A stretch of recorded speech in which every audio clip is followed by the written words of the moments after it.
Hello students, welcome to EPG Pathshala. I am Dr. Nidhi Handa from Gurukul Kangli Vishwavidyalaya Haridwar. Today we are going to talk on module continuous distribution, normal distribution, normal curve under the paper quantitative techniques for management decisions.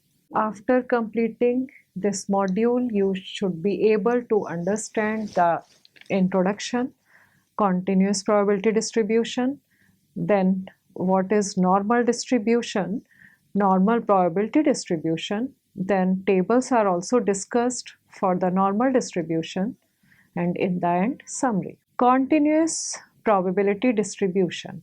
We define a continuous random variable as a random variable whose values are not countable.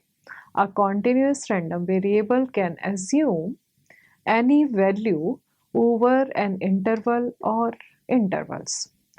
Because the number of values contained in any interval is infinite, the possible number of values that a continuous random variable can assume is also infinite. Moreover, we cannot count these values. The life of a battery, we cannot count. Height of persons, this is a continuing process. Time takes to complete an examination, this is also considered to be continuing process. Amount of milk in a gallon, weights of babies, prices of houses, all are example of continuous random variables. Note that although money can be counted, usually at variable involving money are considered to be continuous random variables. This is so because a variable involving money often has a very large number of outcomes. Suppose there are 5,000 female students enrolled at a university, and X is continuous random variable that represents heights of these female students. Table 1 lists the frequency and relative frequency distribution of X. As you can see, frequency and relative frequency distribution of heights of female students. Heights of a female student in inches are given, then frequencies are given, then it's relative frequency, as you know, each frequency divided by 5,000. Then we get relative frequency, and sum of all the relative frequencies will be 1. The relative frequencies listed in above table can be used as an approximate probabilities of respective classes. We take first figure, histogram and polygon for table 1.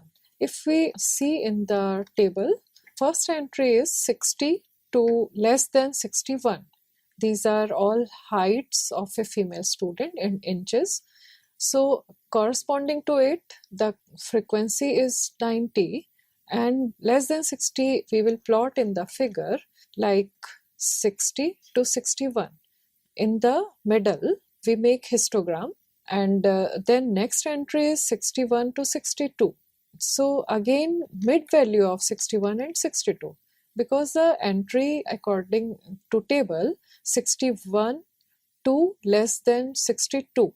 From 61 to 62, second entry. From 62 to 63 is third entry. So we will take midpoint of 2 points. So 62 and 63, midpoint will be 62.5, which is more than 62 and less than 63. So again we will take midpoint of 62 and 63, and corresponding to it we will plot frequency. Frequency is 460. So 460 is taken, and accordingly relative frequency to 460 is 0.092. So we will plot here 0.092. 0.092 is a number which is less than 1, and so on. So this figure we will plot all the values, and we will see that this will match to bell-shaped curve. Not exactly bell-shaped curve, but it is likely to be. Similarly, in the second figure, which depicts the probability distribution curve for heights, we will take a flow of polygon, we draw a curve, and of course both figures are similar. Here also midpoints are plotted, and on x-axis 60 to 61, 61 to 62, and 62 to 63, so on, values are taken. And if we see that the highest frequency, then we note that highest frequency is 970 and its relative frequency is 0.194. So corresponding to highest frequency, we see the class interval that is 64 to less than 65, between 64 and 65. So between 64 and 65 histogram is the highest, because here the highest frequency corresponding to it.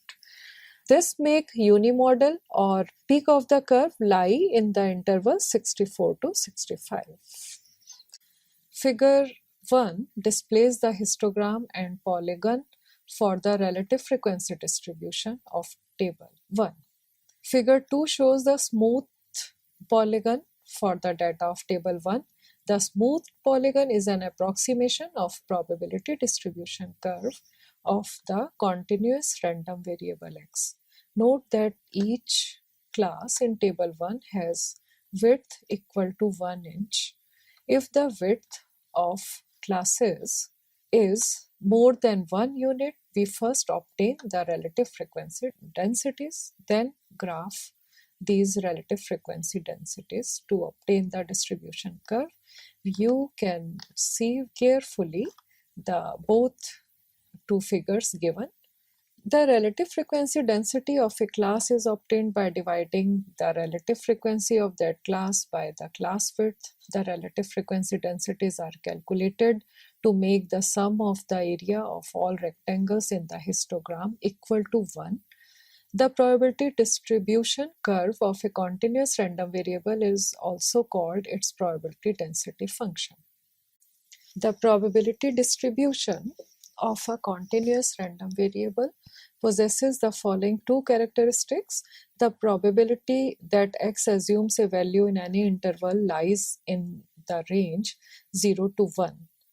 The total probability of all the intervals within which x assume a value is 1.0. So total probability or total area under the curve is 1.0. The first characteristic state that the area under probability distribution curve of a continuous random variable between any 2 points is between 0 and 1, as shown in figure. The second characteristic indicates the total area under the probability distribution curve of a continuous random variable is always 1 or 100%, as shown in the figure. Shaded, you can see in the figure. In figure 4, total area under a probability distribution curve, which is shown, is 100%. The probability that a continuous random variable x assumes a value within a certain interval is given by the area under the curve between two limits of the interval, as shown in figure 5. The shaded area under the curve from A to B in this figure gives the probability that x falls in the interval A to B. That is, probability A is less than equal to x less than equal to B is equal area under the curve from A to B. Note that interval A less than equal to x and less than equal to B states that x is greater than or equal to A but less than or equal to B. Reconsidering the example of heights of all female students at a university. Now in figure 5, area under the curve as probability. Shaded area gives the probability between 65 to 68. This area is according to table more than 65 and less than 68. So this area is between 65 and 68. Now we see if the consider figure 7. Here probability of a single value of x is 0. As we see the histogram for 67, 67 comes in the interval 65 to 67. If we see the table, 60 because 66 to less than 67 corresponding to this class interval frequency is 640, and then 67 to less than 68 corresponding to it the frequency is 440. Now if we see the at point 67, x is equal 67, then we will say that this area, that the single value of x is 0. We will show it like this: probability of x is equal 67, which is 0. The probability that height of a randomly selected female student from this university lies in the interval 65 to 68 is given by the area under the distribution curve of heights of all female students from x is equal 65 to x is equal 68 as shown in figure 6.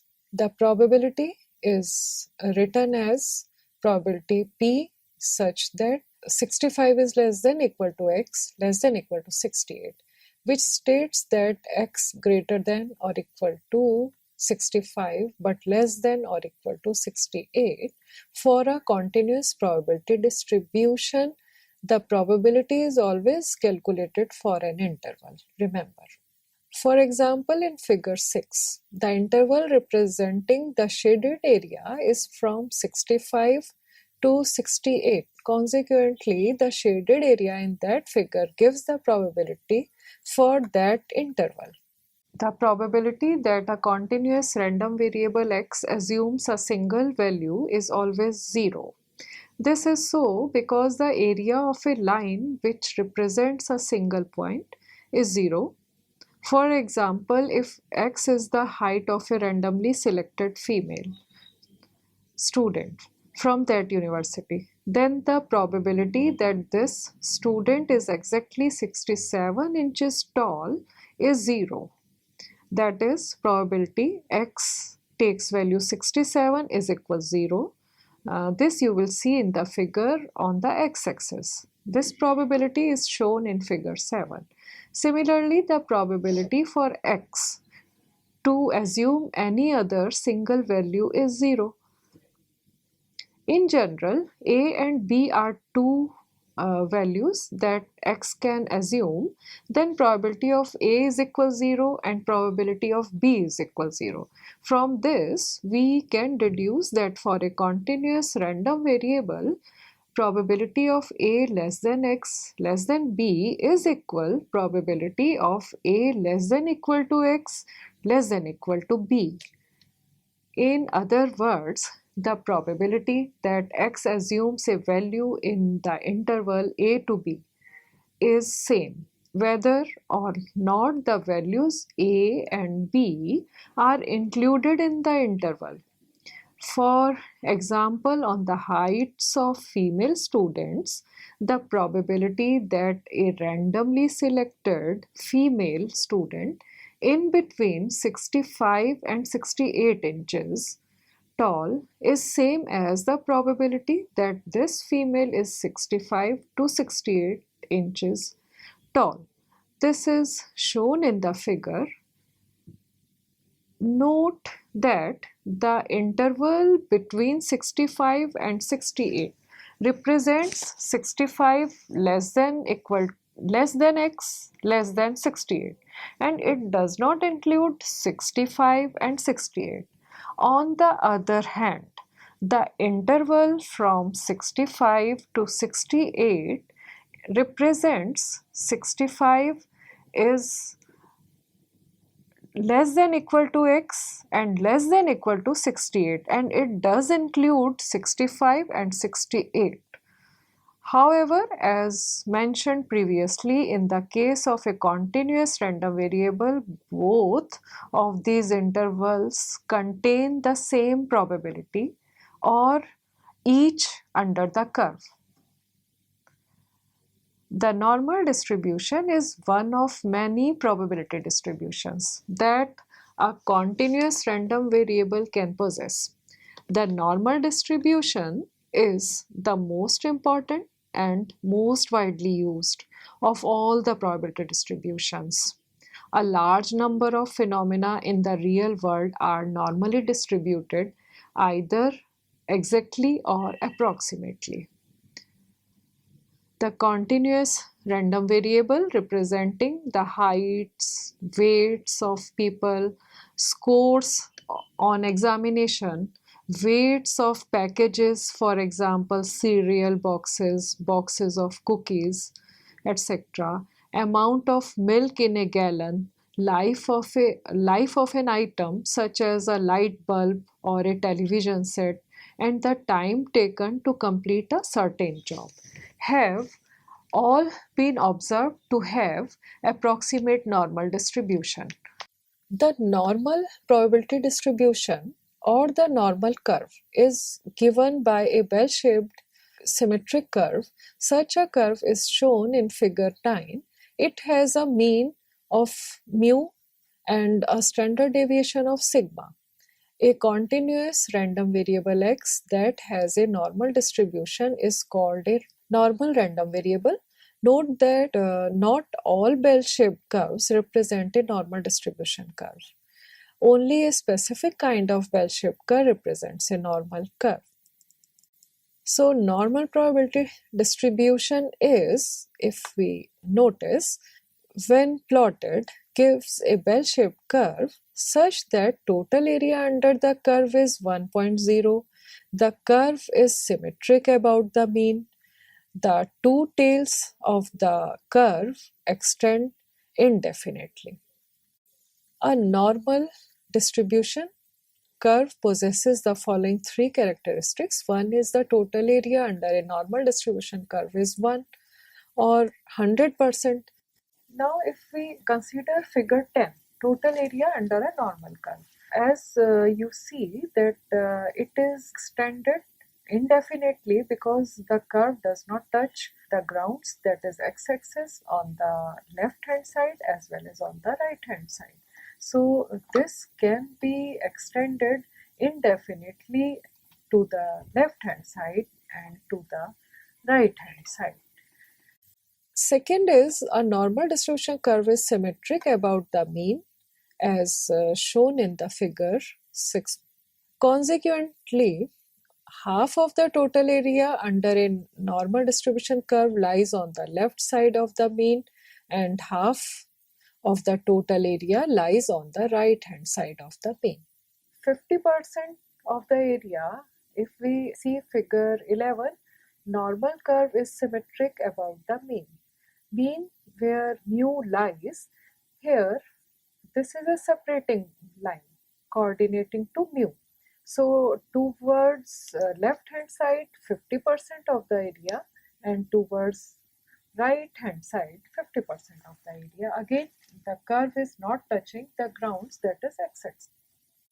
The tails of a normal distribution curve extend indefinitely in both directions without touching or crossing the horizontal axis. Although a normal distribution curve never meets the horizontal axis beyond the points represented by mu minus 3 sigma and mu plus 3 sigma, it becomes so close to the axis that the area under the curve beyond these points in both directions can take as virtually zero. Next, in figure, we will see that standard deviation are different. One curve and mu is 50 for all the three curves. When mu is equal to 50 and standard deviation is 5, then this is peaked curve, this is on the highest. When the sigma is 10, then it is the second lower or in between curve, and when sigma is 16, this curve is normal curve. For this, mu is equal 50. So in between the curve is also known as mesokurtic curve. Platokurtic and leptokurtic, three types of curves there. The mean mu and the standard deviation sigma are the parameters of the normal distribution. Given the value of these two parameters, we can find the area under a normal distribution curve for any interval. Remember that there is not just one distribution curve, but rather a family of normal distribution curves. Each different set of value of mu and sigma gives a different normal distribution. Notice it. The value of mu determines the center of a normal distribution on the horizontal axis, and the value of sigma, notice students, the value of sigma gives the spread of the normal distribution curve. The three normal distribution curves drawn in figure 13 have the same mean. You can see in the figure very carefully. The three normal distribution curves drawn in figure 13 have the same mean but different standard deviations. By contrast, the three normal distribution curves in figure 14 have different means but the same standard deviation. Now in figure 14, we see that different mu's are taken, different mean values are taken, and sigma is same for all the three curves. So height of the curve is same, which is same in all the three curves. Mu is 20, then sigma is 5, mu is 30, and sigma is 5, mu is 40, and sigma is 5, three different curves and with the same standard deviation. Like the binomial and Poisson probability distribution, the normal probability distribution can also be expressed by a mathematical equation. However, we will not use this equation to find the area under a normal distribution curve. Instead, we will use tabular values. You can also consult. Now in figure 14, we see that different mu's are taken, different mean values are taken, and sigma is same for all the three curves. So height of the curve is same, which is same in all the three curves. Mu is 20, then sigma is 5, mu is 30, and sigma is 5, mu is 40, and sigma is 5, three different curves and with the same standard deviation. Different tables are given. Here we take this standard normal table. The entries in the table gives the area under the standard normal curve. If we see the table in tabular values, table is Z takes value, we will see vertically downward, then it takes 0, 0.0, 0, 0.1, 0, 0.2, 0, 0.3, 0, 0.4, so on, 1.0, then 1.1 and up to 3.0. The last entries for Z values are 3.0, and horizontal wise we see that Z takes value 0.00, 0.01, 0.02 and like this 0.09. So this values be taken as, for example, the value 0.0478 corresponding to this Z value will be 0.12. 0.12, if Z is equal to 0.12, then corresponding area will be 0.0478. Like this you will see the different entries and you will see the curve. Only 3.0 or 3.9 we have taken for Z value, the last, and rest of the area which cover under x minus 3 mu or x plus 3 mu, that covers area which we have considered x minus mu minus 3 sigma and mu plus 3 sigma, that covers under 3.09. Rest of the area we will subtract from 0.5 and we will get the area. So in questions further we will take these examples, then you will understand the meaning of it when you take up questions. This explanation will be more clear to you in the next module. So, students, let us now summarize what we have learned in this module. A continuous random variable can possess one of many probability distributions. In this module, we have discussed normal probability distribution. This distribution is also an approximation to the binomial distribution. The possible values that random variable can assume are infinite and uncountable. Continuous random variable can be defined as a variable that can assume any value in one or more intervals. Characteristics play an important role for the probability distribution of a continuous random variable. Characteristics of normal probability distribution are also discussed. The mean and standard deviation are parameters of normal distribution. Different values of standard deviation have been also discussed here. Thank you.